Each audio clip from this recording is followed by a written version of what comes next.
नमस्कार साथियों, मैं गौरव राय आप सभी का स्वागत करता हूं आपके अपने YouTube चैनल रोजगार विद गौरव इंस्टीट्यूट में। दोस्तों, एक बार फिर आपके लिए हम लेके आ चुके हैं रीजनिंग का कमाल का प्रैक्टिस सेट जो आने वाले सभी गवर्नमेंट एग्जाम्स के लिए बहुत ज़्यादा इंपॉर्टेंट होने वाला है। दोस्तों, अगर आप किसी भी गवर्नमेंट एग्जाम की तैयारी करते हैं जिसमें रीजनिंग आता है तो ये प्रैक्टिस सेट बहुत ज़्यादा इंपॉर्टेंट होने वाला है। और ये प्रैक्टिस सेट का सीरीज नंबर 1 है और ये प्रैक्टिस सेट नंबर 1 है।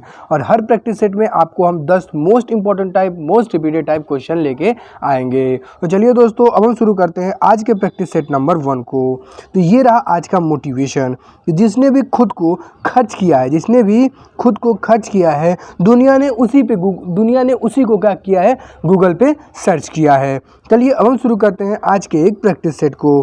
तो ये रहा आज का पहला सवाल। तो प्रैक्टिस सेट का पहला सवाल आपसे क्या बोल रहा है कि एक निश्चित कूट भाषा में मैग्नेट को HFTIJO लिखा जाता है, तो उसी कूट भाषा में CLUPRIT को क्या लिखा जाएगा, यही आपको क्या करना है, बताना है। तो दोस्तों, ये जो आपका क्वेश्चन है वो आपका कोडिंग डिकोडिंग का क्वेश्चन है। और कोडिंग डिकोडिंग का क्वेश्चन करने के लिए आपको हर एक लेटर का प्लेस वैल्यू याद होना चाहिए। अगर आपको हर एक लेटर का प्लेस वैल्यू अगर याद है तो आप इस क्वेश्चन को आसानी से कर सकते हैं। तो कभी भी आपके सामने कोडिंग डिकोडिंग का सवाल आए तो सबसे पहले आप क्या करेंगे, सामने वाला मेथड लगाएंगे। अब ये सोचिए कि सामने वाला मेथड क्या होता है। चलिए इसको हम करने की कोशिश करते हैं। तो यहाँ पे क्या दिया है, यहाँ पे आपका दिया है क्या, MAGNE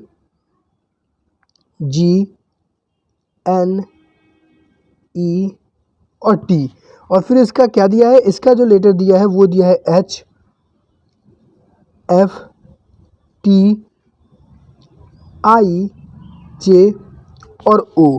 तो अगर आप ध्यान से देखें तो M का प्लेस वैल्यू क्या होता है, तो M का जो प्लेस वैल्यू होता है 13, H का प्लेस वैल्यू होता है 8।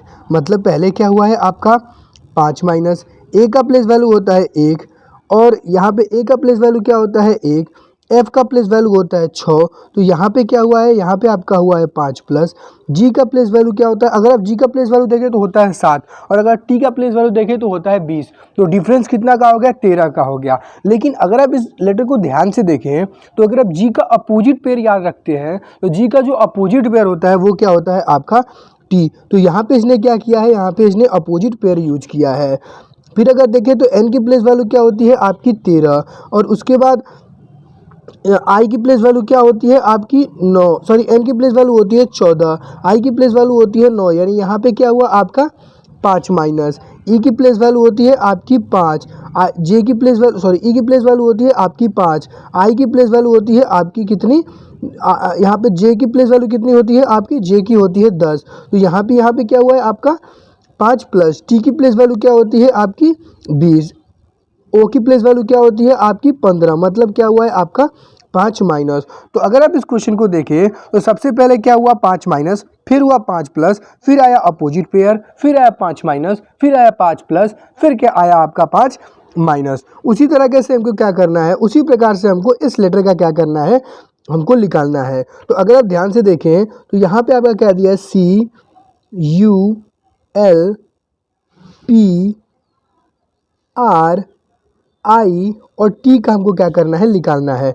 तो अगर आप ध्यान से देखें तो C की प्लेस वैल्यू क्या होती है आपकी 3 में से अगर आप 5 माइनस करेंगे तो हम कहाँ आएंगे, 3 पीछे आएंगे तो आ गया 0, फिर 26 और एक क्या आएगा आपका 25 पे क्या आ जाएगा आपका 24 पे क्या आता है आपका 24 पे आता है आपका X। तो अब देखिए कौन सा जो ऑप्शन है उसमें X से स्टार्ट है। देखिए ऑप्शन ए में X से नहीं स्टार्ट है और ऑप्शन डी में भी आपका क्या है, X से नहीं स्टार्ट है। तो या तो ऑप्शन नंबर बी होगा, नहीं तो क्या होगा, ऑप्शन नंबर सी होगा। फिर अगर आप देखें तो अगला लेटर आपका, आपने यहाँ पे क्या किया, यहाँ पे आपने 5 माइनस किया। फिर अगला लेटर देखें तो अगला लेटर आपका दिया है यू किस पे आता है आपका 21 पे। फिर आपने यहाँ पे देखिए क्या किया है, तो यहाँ पे आपने 5 प्लस किया है। तो 21 में जब आप 5 प्लस करते हैं तो आपका आता है क्या, तो आपका आता है 26 पे क्या आता है Z। अब देखिए किस ऑप्शन में X और Z दिया हुआ है। तो अगर आप ध्यान से देखें तो ऑप्शन नंबर सी में आपका क्या दिया हुआ है, एक्स और जेड दिया हुआ है, जबकि ऑप्शन नंबर बी में एक्स और पी दिया हुआ है, तो ऑप्शन नंबर बी भी नहीं होगा। मतलब अगर आप ध्यान से देखें तो इस क्वेश्चन को पूरा करने की जरूरत ही नहीं है, ये आपके सिर्फ 2 लेटर आपने किए और आपका क्या हुआ, सारा सवाल जो हो गया। इस क्वेश्चन का आपका सही जवाब क्या हो जाएगा, ऑप्शन नंबर सी। आशा करता हूँ ये सवाल आपको आसानी से समझ में आया होगा। चलिए हम चलते हैं आज के प्रैक्टिस सेट के क्वेश्चन नंबर 2 पे। तो प्रैक्टिस सेट का दूसरा सवाल आपसे क्या बोल रहा है कि जिस प्रकार शरीर का तापमान बुखार से संबंधित है, सेम उसी प्रकार से शरीर का वाष्प किससे संबंधित होगा, यही आपको क्या करना है, बताना है। तो ये जो आपका क्वेश्चन है वो आप बोल सकते हैं एनालॉजी का क्वेश्चन है। इस सवाल का सिंपल मतलब ये है ना कि जिस प्रकार से ना शरीर का मतलब जिस प्रकार से शरीर के तापमान बढ़ने से क्या होता है, बुखार होता है ना, उसी प्रकार के शरीर के वाष्प के बढ़ने से क्या होगा, यही आपको क्या करना है, बताना है। तो अगर आप ध्यान से देखें तो जब भी आपको इस प्रकार का एनालॉजी का सवाल आए तो पहले क्या करिए, पहले 2 शब्दों में संबंध बनाने की कोशिश करिए। जिस प्रकार से पहले 2 शब्दों में संबंध बनेंगे उसी प्रकार से क्या होगा, अगले 2 संबंधों में आपका संबंध बनाना पड़ेगा।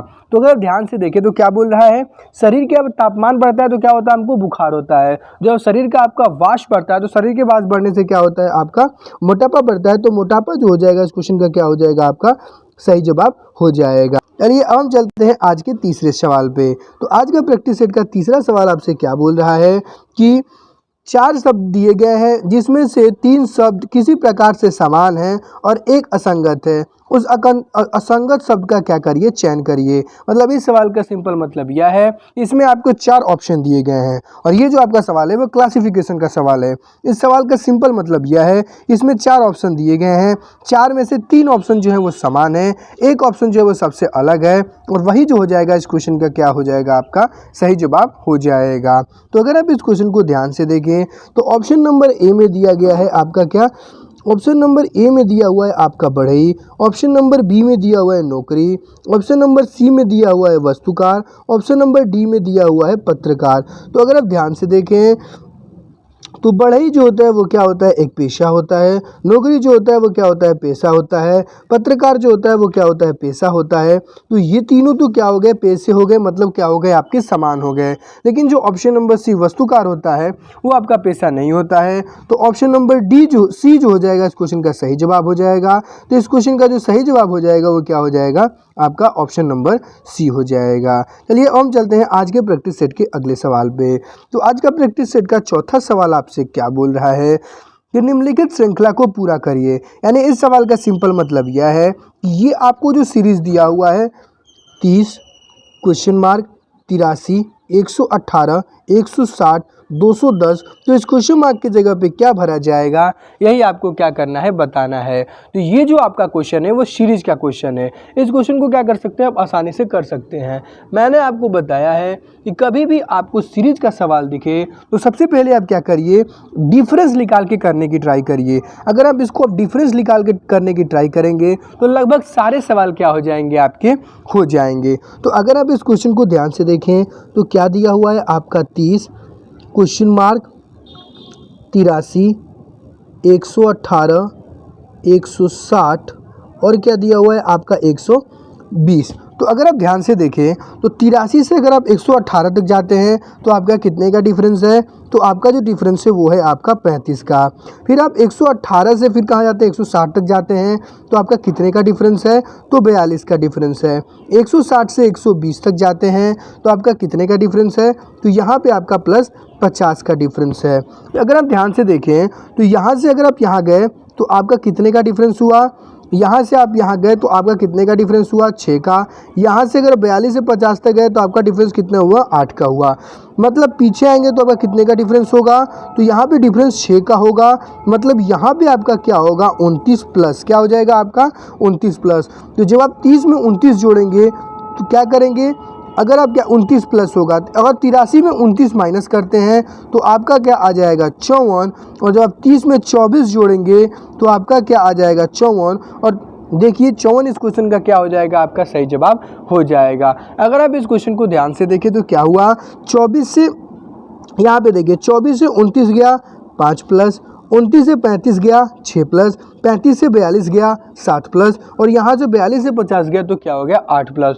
तो 54 जो हो गया इस क्वेश्चन का क्या हो गया, सही जवाब हो गया, जो आपके किस ऑप्शन में दिया हुआ है, ऑप्शन नंबर बी में। तो ऑप्शन नंबर बी जो हो जाएगा इस क्वेश्चन का क्या हो जाएगा, आपका सही जवाब हो जाएगा। चलिए अब हम चलते हैं आज के प्रैक्टिस सेट के 5वें सवाल पे। तो आज का प्रैक्टिस सेट का 5वां सवाल आपसे क्या बोल रहा है कि ए डी का पिता है, सी डी का भाई है, जी बी की माँ है और सी बी का भाई है, तो जी से ए किस प्रकार से संबंधित है, यही आपको क्या करना है, बताना है।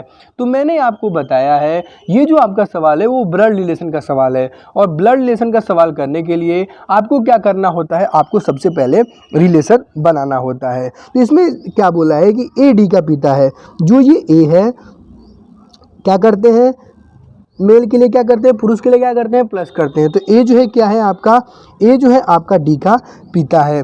फिर क्या बोला आपका सी डी का भाई है, तो जो आपका सी है, ये जो आपका सी है वो क्या है आपका डी का भाई है।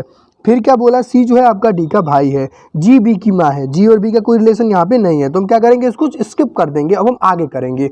सी बी का भाई है, देखिए रिलेशन बिना कि जो सी है वो क्या है, बी का भाई है। फिर क्या आगे बोला, यहाँ देखिए अब इसको करेंगे, जी बी की माँ है, जो जी है वो क्या है, जी जो है वो क्या है, बी की माँ है। तो अगर आप देखें तो ये तीनों जो है आपके भाई बहन हैं, मतलब ये दोनों आपके क्या हो गए, पति पत्नी हो गए। तो इसने क्या बोला है कि जी का संबंध की जी का संबंध है वो ए से किस प्रकार से है, यही आपको क्या करना है, बताना है। तो इस क्वेश्चन का जो सही जवाब हो जाएगा वो आपका क्या हो जाएगा, तो पत्नी हो जाएगा, जो आपके किस ऑप्शन में दिया हुआ है, ऑप्शन नंबर सी में। तो ऑप्शन नंबर सी जो हो जाएगा इस क्वेश्चन का क्या हो जाएगा, आपका सही जवाब हो जाएगा। दोस्तों आशा करता हूँ सारे सवाल आपको समझ में आ रहे होंगे, और मैं आपको एक बात बता दूं कि ये जो है प्रैक्टिस सेट में आपको most repeated type top 10 question देते हैं, तो आप क्वेश्चन को अपने से करने की ट्राई जरूर करें, और हमारे कमेंट सेक्शन में ये जरूर बताएं कि आपने कितने सवाल अपने से क्या किए, अटेम्प्ट किए। तो चलिए अब हम चलते हैं आज के प्रैक्टिस सेट के छठे सवाल पे। तो आज का प्रैक्टिस सेट का छठा सवाल क्या बोल रहा है कि नीचे दिए गए दो संख्याओं को बदलने पर समीकरण क्या होगा, यही आपको क्या करना है, बताना है। यानी ये जो आपको दिया हुआ है 6 + 7 × 3 - 8 + 4, जबकि 3 और 6 को आपस में बदल दिया जाए तो समीकरण का क्या उत्तर होगा, यही आपको क्या करना है, बताना है। तो अगर आप इस क्वेश्चन को ध्यान से देखें तो इसने क्या बोला है कि 6 की जगह 3 रखिए, 3 की जगह 6 रखिए। तो देखिए 6 की जगह हम क्या रख देंगे, 3 रख देंगे, प्लस क्या हो जाएगा आपका 7, 3 की जगह क्या रख देंगे, 6 रख देंगे, और माइनस क्या हो जाएगा 8, और प्लस क्या हो जाएगा 4। तो अगर आप ध्यान से देखें तो सच्छक क्या होता है 42, क्या होता है सच्छक क्या होता है 42, 42 और 4 क्या होता है आपका 46, 46 + 3 क्या होता है आपका 49, और 49 में से जब आप क्या करेंगे 8 को माइनस करेंगे तो आपका सही जवाब क्या हो जाएगा 41, जो आपके किस ऑप्शन में दिया हुआ है, ऑप्शन नंबर सी में। तो ऑप्शन नंबर सी जो हो जाएगा इस क्वेश्चन का क्या हो जाएगा, आपका सही जवाब हो जाएगा। चलिए अब हम चलते हैं आज के अगले सवाल पे। तो आज का प्रैक्टिस सेट का 7वां सवाल क्या बोल रहा है कि 6 जनवरी 2010 को सप्ताह का कौन सा दिन था, यही आपको क्या करना है, बताना है। तो दोस्तों ये जो आपका सवाल है वो किसका है, कैलेंडर का सवाल है, और ये जो है मोस्ट रिपीटेड टाइप सवाल है, और इस प्रकार का सवाल जो होता है वो एग्जाम में कई बार क्या होते हैं, पूछे जाते हैं। तो अगर आप ध्यान से देखें तो क्या बोला है, 6 जनवरी 2010 को कौन सा दिन था। तो इस केस में क्या करते हैं, सबसे पहले हम क्या करते हैं, 6 को लिखते हैं, फिर जनवरी का कोड क्या होता है, 1 होता है, तो प्लस क्या करते हैं हम 1 करते हैं।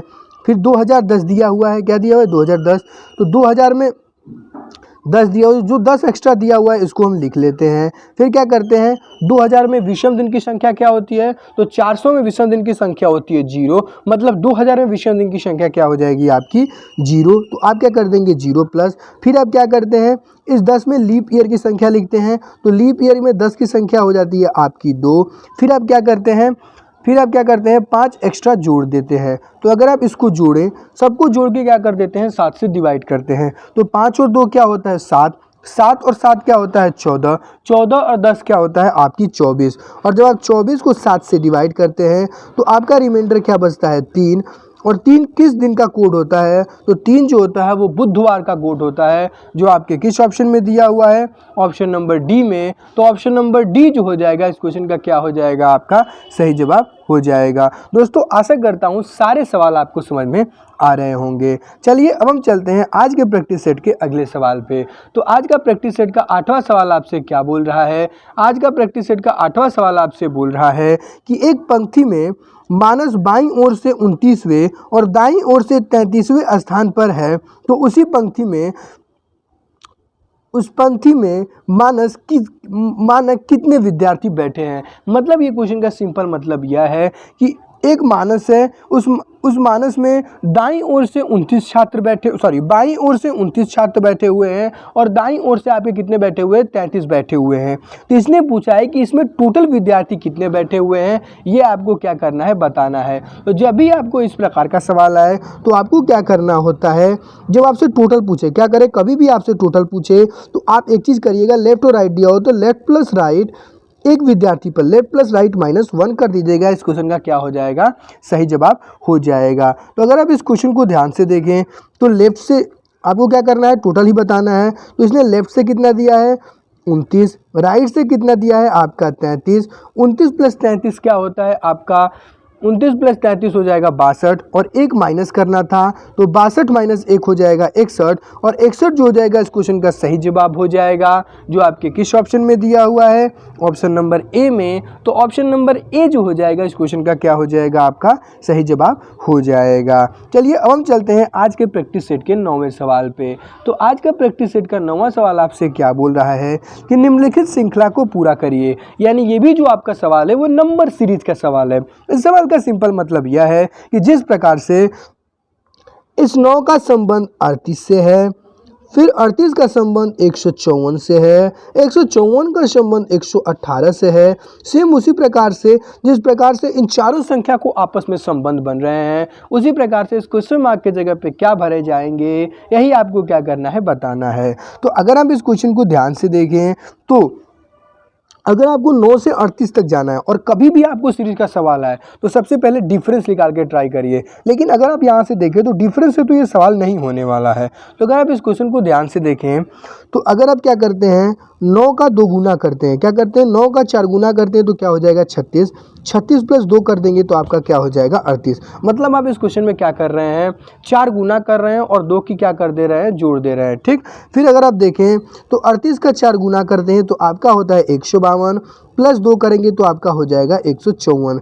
फिर 154 चौके करेंगे तो क्या हो जाएगा? 416 और 416 में 2 जोड़ देंगे तो आपका क्या हो जाएगा? 418। सेम उसी प्रकार से अगर आप 618 चौके करेंगे तो आपका क्या हो जाएगा? 2472 और 2472 में 2 जोड़ देंगे तो आपका क्या आ जाएगा?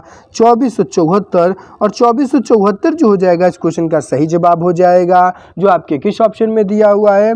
ऑप्शन नंबर सी में। तो ऑप्शन नंबर सी जो हो जाएगा इस क्वेश्चन का क्या हो जाएगा? आपका सही जवाब हो जाएगा। चलिए अब हम चलते हैं आज के प्रैक्टिस सेट के आखिरी सवाल पे। तो आज का प्रैक्टिस सेट का 10वां सवाल आपसे क्या बोल रहा है कि निम्नलिखित को एक सार्थक क्रम में व्यवस्थित करिए। यानी ये जो आपका दिया हुआ है, पहला सिंचाई, दूसरा कृषि भूमि, तीसरा फसल कटाई, चौथा बीज, इसको क्या करना है? सार्थक क्रम में क्या करना है? इसको व्यवस्थित करना है। तो सबसे पहले क्या होती है? सबसे पहले आता है कृषि भूमि। क्या आता है? कृषि भूमि। कृषि भूमि में क्या होती है? आपको बीज को बोया जाता है, तो हो गया आपका चौथा। फिर क्या होता है? बीज बोने के बाद होता है सिंचाई और सिंचाई होने के बाद क्या होता है? फसल कटाई। तो 2 4 1 3 जो हो जाएगा इसका सही सार्थक क्रम हो जाएगा, जो आपके किस ऑप्शन में दिया हुआ है?